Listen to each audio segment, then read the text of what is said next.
You can't do content creation the same as others, so let's unlearn, relearn, and reapply everything it takes to become a content creator. This is episode 8 of the Creator Re-Do series, where the episode directly reflects the quality of the video.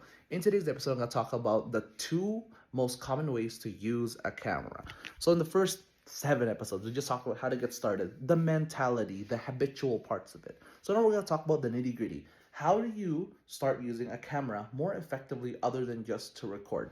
Well, there's only 2 ways to really start and to really learn, and you're only going to be one or the other. There's no like in between.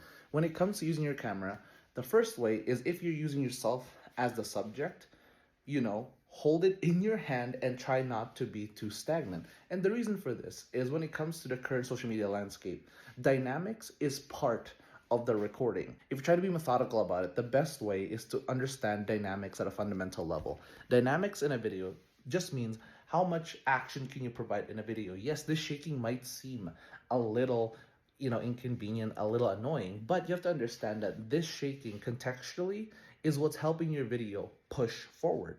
And that's because if I was to put this phone on like a stationary place, which is also fine, you have to understand the power of the stationary position almost, like the limitations and the applications, which we'll talk about. But for the sake of learning how to use your phone for yourself as the subject, try to just use it in your hand, because what I want you to focus on is the relatability, the personability when it comes to your videos.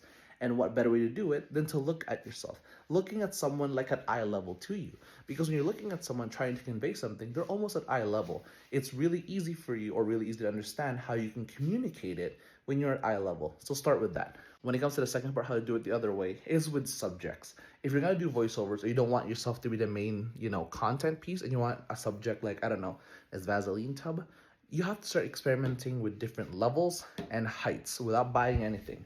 You do not need to be thinking about buying any kind of tripods or anything like that yet. No. Stick with what you have and what height that you have. If you are gonna, let's say, do a cinematic shot, think of shots that you can do in your house. Maybe it's inside a pantry, kind of, right? If you're inside a pantry, what you can do is you can be like, oh, wait, where is my item? You can be like, oh, where's my item? It's in here. And this provides a sort of like, depth to it that is still contextually appropriate to the video. And contextual appropriateness we'll discuss in the next video, but don't buy anything yet. Understand that when it comes to starting with a camera, it's all about understanding how to place it and what value it does to being placed. I hope this video helps you out today. And tomorrow we're going to talk about what contexts are acceptable for the kinds of recording that you're going to do.